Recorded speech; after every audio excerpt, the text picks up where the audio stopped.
Hello guys, let's begin.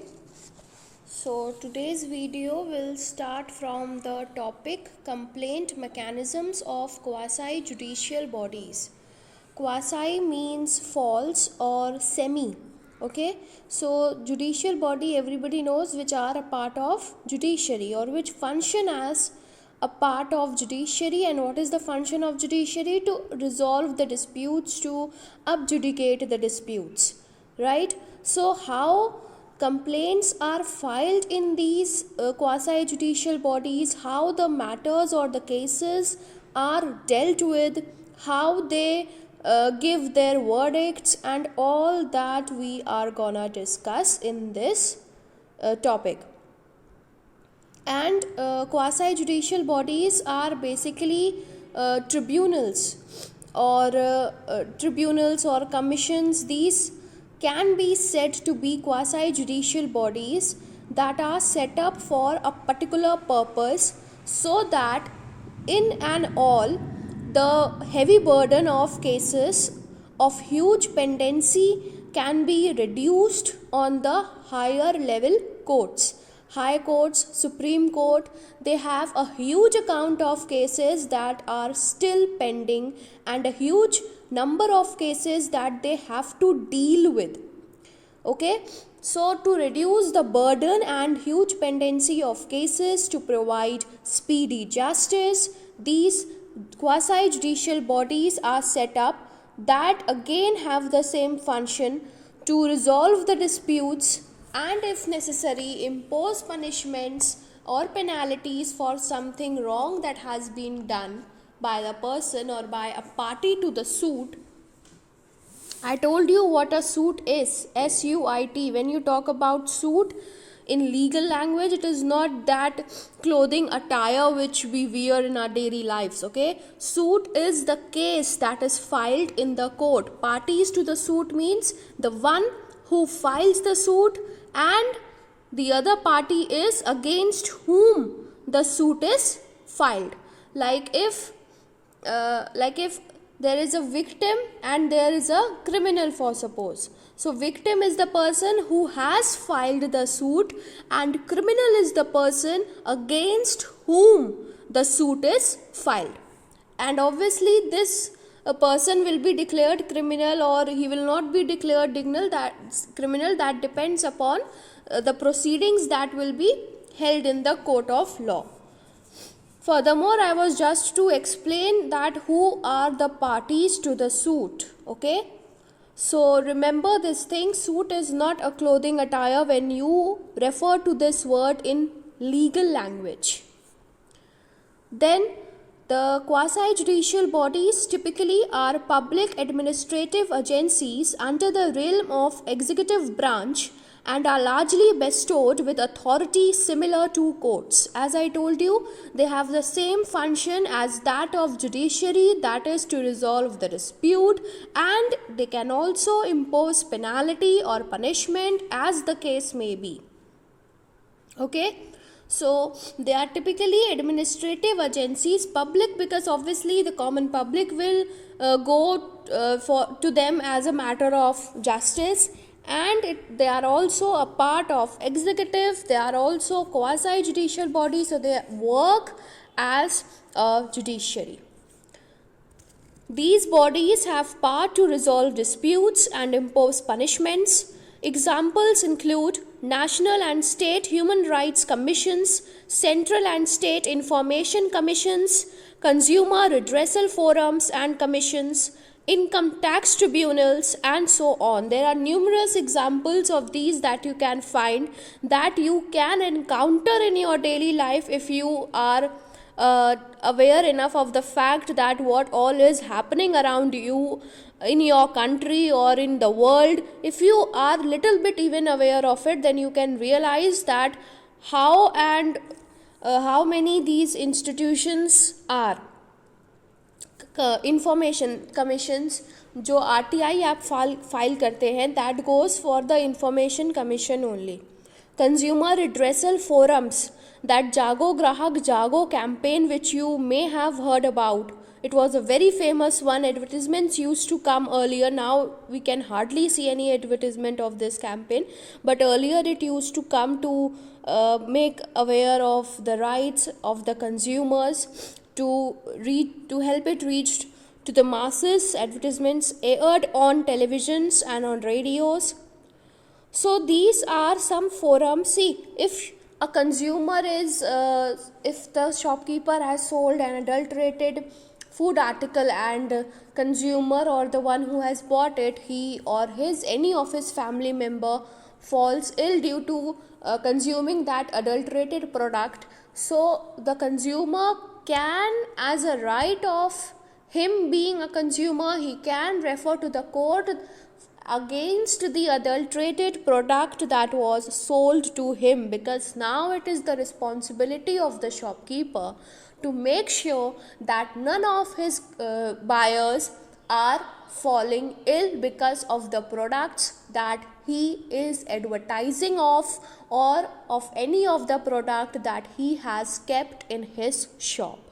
Okay, so I think this was also taught to you in earlier classes, that what all are the rights of consumers. If I am not wrong, it was in class 9th or 10th. It was taught in economics subject. So you may refer to that. These are very basic things actually. You are just reading it in an elaborated form when you go in higher classes. Income tax tribunals that deal with income tax related matters. Someone has not paid the tax on time, or his salary is more, the amount of tax that he is bound to pay as per the salary. There are caps which are fixed. According to your salary amount, you are required to pay a certain percent tax of your salary. If you are showing less amount of tax that you are needed to pay, then that is you are betraying the country. You are not paying the tax honestly. You may have heard about these things in news. These are very common things that happen now and then. So that is dealt by income tax tribunal. As I told you, these quasi-judicial bodies are set up for a specific purpose, and you can get an idea that what purpose they serve by their name itself. Some of these relating specifically to human rights are discussed in this chapter. Yes, because this chapter was about human rights, so we will discuss those bodies over here that relate to human rights matter. The most fundamental ones are the national human rights institutions, that include the National Human Rights Commission, National Commission for Minorities, National Commission for Women, National Commission for Scheduled Castes, and National Commission for Scheduled Tribes. These are independent or autonomous and transparent bodies that are created under specific legislations to promote and protect human rights. For example, the National and State Human Rights Commissions are governed by Protection of Human Rights Act 1993. National commissions have jurisdiction over the entire nation, and parallel state commissions take matters of human rights violation from their respective states. I think this is very easy thing to understand. If something is national, that means it is at national level. It will cover the entire nation. And if the state commission, like Uttar Pradesh State Commission, so that will hear, or that will have the jurisdiction over matters of Uttar Pradesh as a whole, right? And so on for the other states of India. So these quasi-judicial bodies are set up by specific legislations that came up with time, and like one example is given to you in the book, National and State Human Rights Commissions, which was established by virtue of an act, the act being Protection of Human Rights Act of 1993. Okay, and these bodies are independent. Autonomous means, auto means self. So they have a self-rule kind of working. nobody pressurizes them, nobody heads them कि आप ऐसे काम करिए, nobody is there to guide or to pressurize कि आप नहीं, आपको इस तरीके से नहीं, आपको इस तरीके से काम करना चाहिए, तो ऐसा वो नहीं बोल सकते. ऑटोनॉमस का मतलब है कि वो अपने आप अपने तरीके से रूल कर सकते हैं. ऑब्वियसली हर टीम का एक लीडर होता है, तो इन कमीशंस को हेड करने के लिए भी एक पर्सन को अपॉइंट किया जाता है. For your knowledge, you can find out the heads of all the commissions that are mentioned over here, starting from National Human Rights Commission till the National Commission for Scheduled Tribes. जितने भी commissions लिखे गए हैं, find out the heads of these. You can search it on Google, nothing to tell you about this. Then we come on to National Human Rights Commission.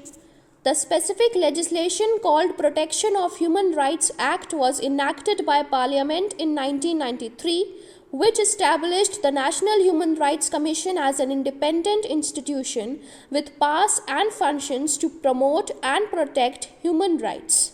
So promote means that everybody, see, the rural areas specifically, the people are not much aware of the rights that they have or that the constitution has provided to them. So firstly, you need to tell the people that you have these rights. आपके पास ये चीज़ें हैं, तभी तो आप उनको protect कर पाएंगे और तभी तो वो खुद अपने राइट्स को प्रोटेक्ट कर पाएंगे. अगर उन्हें पता ही नहीं है कि उनके पास क्या है और क्या नहीं है, तो वो उस चीज़ को प्रोटेक्ट कैसे करेंगे. और यहाँ पर इलिटरेसी की भी प्रॉब्लम बहुत है. People are not educated enough, and also if they are educated, then all the people do not have a very much expertise in law of their own country. So you have to tell them firstly, पहले आपको उनको बताना है कि as per the constitution or as per these acts which are enacted by the parliament, आपको ये rights provide किए गए हैं. Or these are a matter of your life. This will help you to strengthen up your dignity as a human being. So then they will be able to protect something that they have, right? So please remember, National Human Rights Commission was enacted by which act, passed in which year. Please remember that. And not only about National Human Rights Commission, but every commission that you are reading from now on, you have to remember that from which act it came and that act was passed in which year. So as we know, these are independent institutions. They work according to themselves. Autonomous rule है इनके पास, and their main power and function is that they have to promote and protect the human rights. This act also provides for constitution of state human rights commissions at state levels for access to complaint mechanisms at the state level. See, directly you cannot approach national commission every time that you have a dispute. Firstly, you go at lower level. See, whenever there is a problem in schools also, you first report to your class teacher. Like if there is a subject related matter कि science के teacher ने हमको ये बोला, ये उनकी चीज़ गलत थी, तो आप पहले उनसे ही बात करेंगे, साइंस के टीचर से. अगर वो नहीं मानी, अगर उनके पीरियड में कोई डिस्प्यूट हुआ है, तो you will refer to the science teacher. And if she is not relating to the matter, then you will refer to your class teacher. And if even she is not responding correctly, then you will report to the principal of the school, because now that is the supreme body over there and you have to do that thing. You have no other option left now.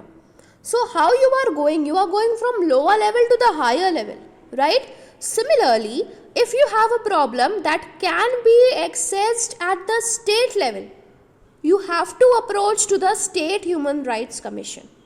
And if they are not accessing it properly, then you can refer to National Human Rights Commission. But directly आप हर matter के लिए, छोटे से छोटे matter के लिए national commission पर नहीं जा सकते, क्योंकि अदरवाइज वहाँ उनका बर्डन ऑफ केसेस बढ़ जाएगा. ठीक है, इसीलिए छोटी चीज़ें छोटे छोटे लेवल्स पे डिस्ट्रीब्यूट किया गया है, ताकि अचानक से बहुत ज़्यादा burden higher level of courts पे ना पड़े. National Commission is headed by the chairperson who is a former Chief Justice of Supreme Court. Please remember, each and every line of NCERT book is considered to be important from examination point of view. So, and these minute details are very important. That the chairperson of National Commission is a former Chief Justice of Supreme Court. From here, you have to find out that presently who is the chairperson of National Commission. These things you have to do it on your own, whether the teacher tells you or not. Okay?